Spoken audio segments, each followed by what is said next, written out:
Thank you, Hilmi. I'm going to introduce our first speaker, Sanjay. Good afternoon, everyone. So, Sanjay, once you're ready, feel free to put up your slides while I get ready to introduce you. I hope you've all had brunch.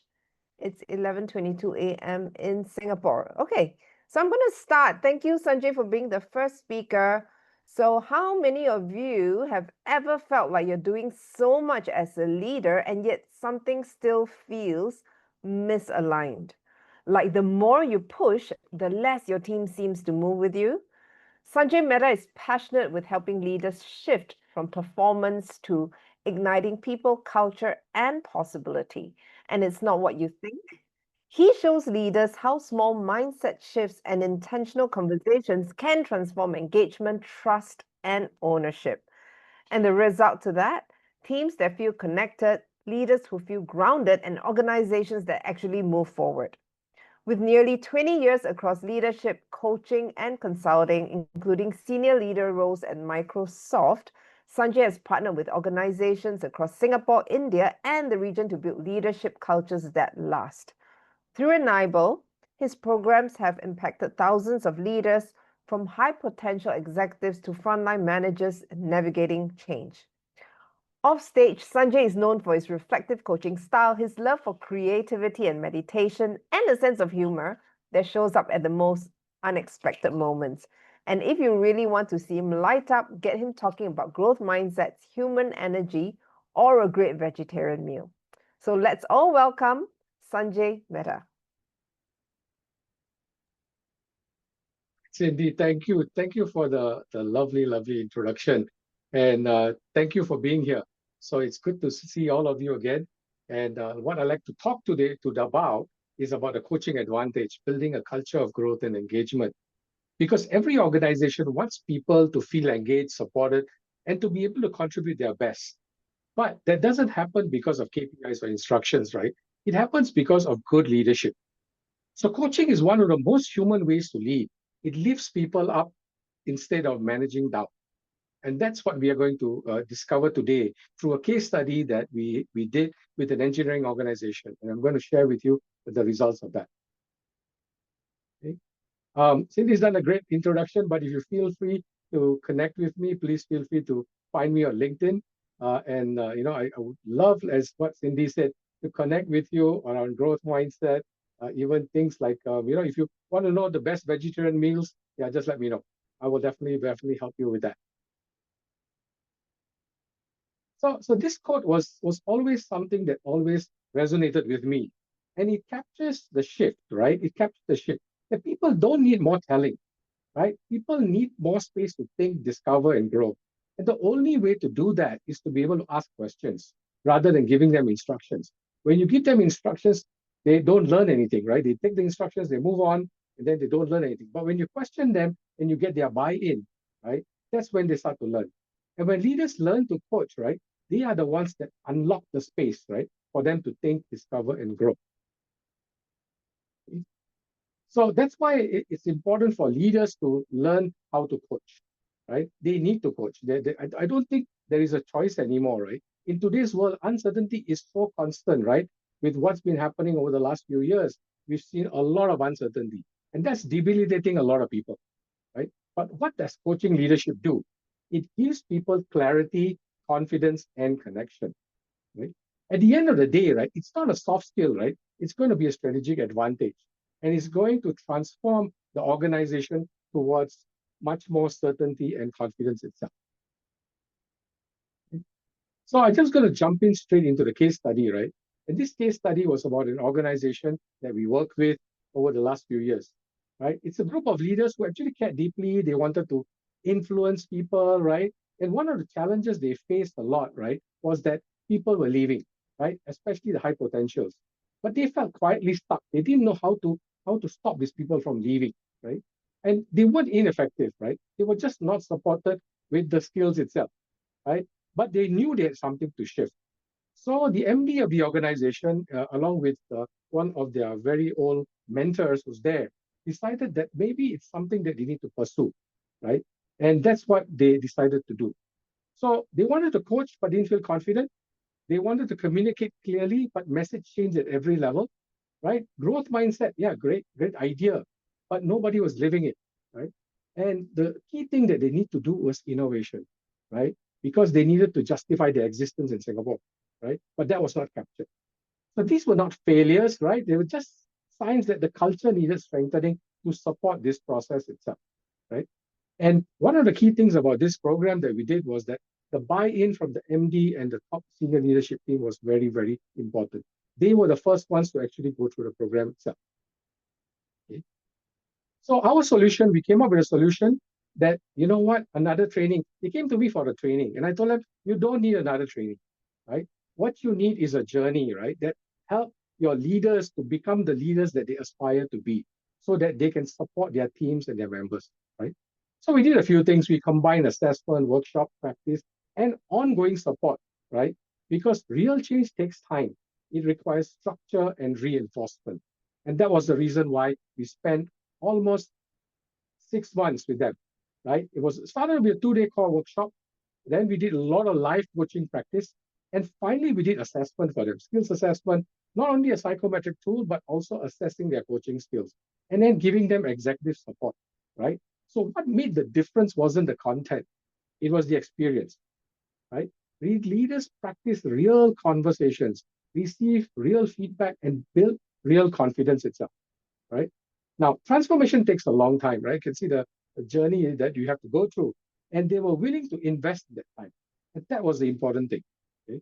Now, the journey moved the leaders from knowing, doing, owning, and then embodying that behavior, the coaching behavior, right? And that was very important. Okay? And this resulted in a lot of people actually wanting to learn to coach. And we will talk a little bit about that. There were four core goals that were driving the results, right? And this was the anchor.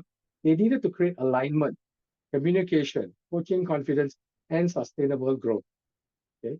So the first thing was to build the core competencies. Now, this is where everything begins, right? Before leaders can coach others, they need the core skills to make coaching effective. Active listening, powerful questioning, displaying empathy. These were the important things, right?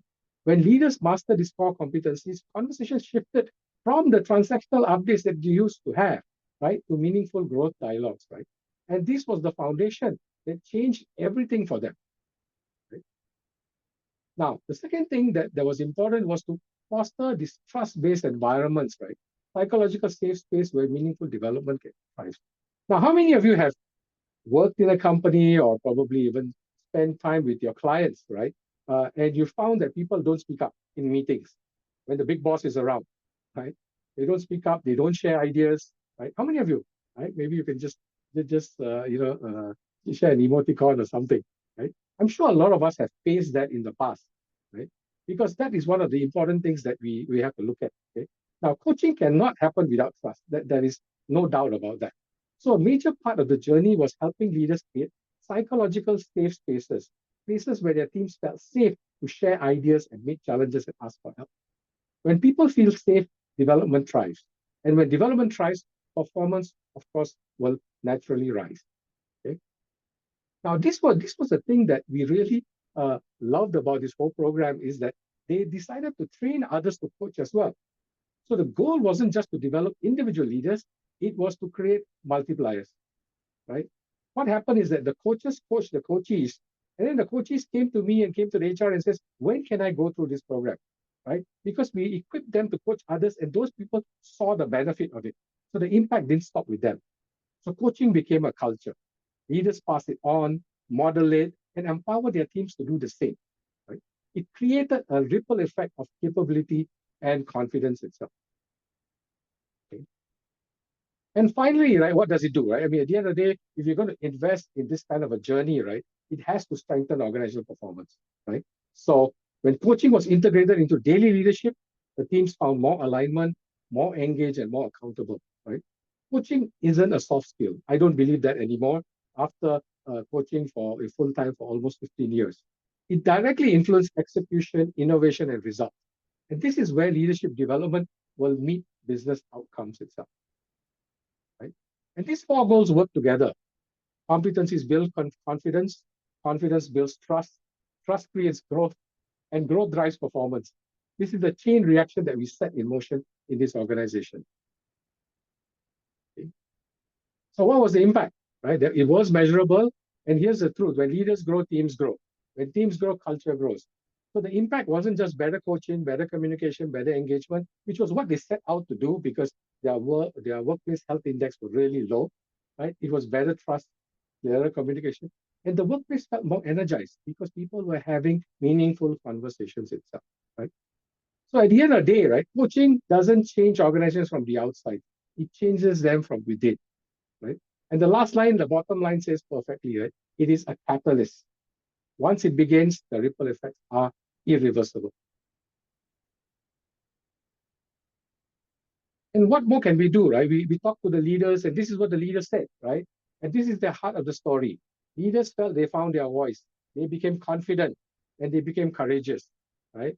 Okay? And these voices speak to the real change that happened. The confidence gained, the clarity found, and the mindsets expanded itself. Okay? So we didn't offer a one-off workshop. We offered a clear structured journey that helped these leaders to move from awareness to confidence to real coaching impact. Right? It brought together a lot of things. Right? We brought together imaginary assessment, psychometric assessment, assessment for self-awareness, workshops for skills, real coaching practice. Even volunteer coaches, we got them to do that. Our coaches rather, ongoing support. To make sure they're sustainable. There's feedback sessions. We go back in again to help them. And this roadmap turns coaching from an idea into a lived behavior across their leadership team. Okay?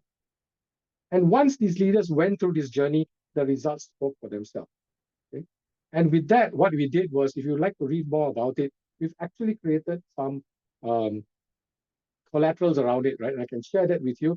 In the next slide, I'll give you my contact. You can take a look at that. But what we also like was Imaginetics also did a case study. So do drop me a line. Feel free to drop me a line if you want to partake in reading in some of these things. So at the end of the day, right, what we don't transform organizations by accident. We do it with intention, design, and belief. Okay? Now, this is the moment organizations decide whether they want incremental change or transformation culture. So the invitation is simple. Let's talk, let's explore your goals, tailor the experience, and begin your leader's journey towards coaching excellence. So feel free to contact us. The QR code is up there. The contact details are also up there, right? So we can transform your leaders, inspire your teams, and drive sustainable results. And with that, I'm going to move into questions. And I've just put the 2 QR codes up as well. If you feel like connecting with me on LinkedIn and also going to our website to check us out and also send us your inquiries. Okay. Thank you very much. If there are any questions, please feel free to let me know. And even we can have those questions at the end of the session today. Do we have time for questions, Sanjay? Sure. Is Cohen here? Record. Hi. So my question to you is, what's the difference between coaching and mentoring? And is 100% coaching approach as per ICF, like only ask questions without giving advice, feasible and realistic in Singapore? Thank you very much for that question. I think in one of the slides, I also put the word mentoring in there, right? Mentoring and coaching, yeah, they're 2 different things. Mentoring is a much more longer term, kind of a more informal approach that we do. And in mentoring, there's a lot more sharing than there is asking questions. But mentors need coaching skills as well to be able to ask questions. And to answer your question, Cohen, right, is it possible to just do one of the extremes? I think in our line of work, we know, right, it's somewhere in the middle, right? To be effective, right, you have to share as well. So the program that we did also, we call it leadership coaching, right? We do share models, right? Situational leadership, we share these models with them as well. So there is some element of sharing. And I personally have, in my coaching career, do not believe that just questioning alone is going to support the person. Some people may not be mature enough. They do not have enough knowledge. They probably need a little bit more knowledge. And others who have much more knowledge can, like more senior leaders, they may not need that sharing as well. So I believe in like a amalgam of the 2 when I do my coaching. I hope that answers your question.